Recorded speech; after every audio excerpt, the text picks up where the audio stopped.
Hi, I'm Jill. I'm a dollhouse miniaturist of 30 years, and I started this channel to show people how I meet miniature dollhouse challenges. So let's go and see what I'm up to today. Okay, so today being Sunday, we took my mum off for lunch and we went to a nearby town called Greytown, which has got a lot of ambience, and it had a lovely Christmas tree outside the restaurant. So I'm going to get Roger to insert a little photo of us looking at the Christmas tree just to get you in the mood.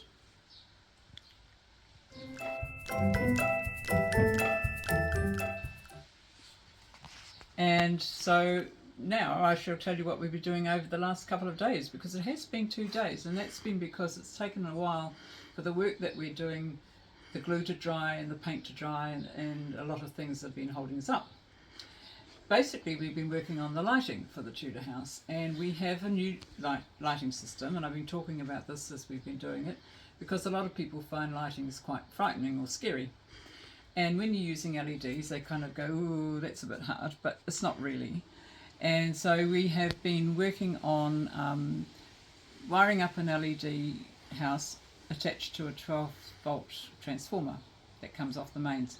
And this allows us to have all the lights that we want to have on in the house. The fireplaces are still on batteries, separate batteries, because the flickering lights tend to take up a lot of power. And so I've got them separate, and I can turn them off and on according to how I want it to be. And the fireplace in the kitchen, they're all going to be separate. They're all on a separate battery system. So that works quite well now. I'm really happy with those. Now the other thing that we, you're going to get that one too, just. Okay, so the other thing that we've been working on is the chandeliers and the lighting system. So we've got that working downstairs.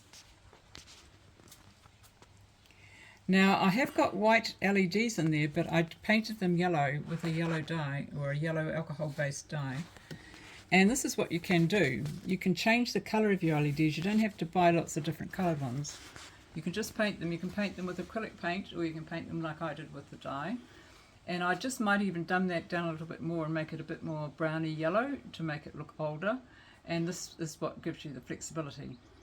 So even though they're yellow at the moment, I can get them looking a lot more like Tudor times candles, which is what I want to have it all looking like. So that's good. So we know that that system now is working. Now, initially I had the flooring was the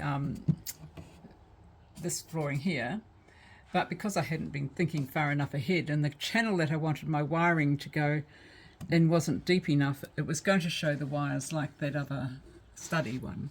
So I've actually cut a whole new piece of flooring and painted it, and this is not going to be fitted down. It's going to be sitting still up, so it can be removed. Oops, so it can be removed if you want to change things later.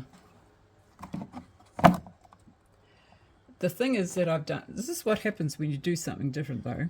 Because I've raised the floor 50 millimeters, or 5 millimeters, sorry, my magnets don't line up totally on my fireplace, so it falls down a lot easier than it was doing before. Oh dear. And one of the things that Roger's found when he's working with me is that miniaturists think differently from other people. Ideally, we actually do think several steps ahead, but I didn't that time.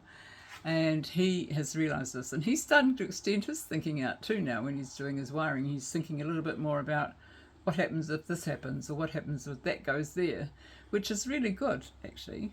And we're becoming more of one mind, which is nice at this time of our lives.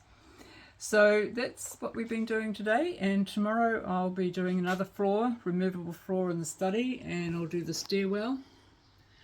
And I'm temporarily lost the other panel on the wall at the end there, but I know it's around here somewhere. I've painted it. And then I will put the next floor on the top of this one, and then we'll start looking like we're really making more progress. So until then, I'll say goodbye.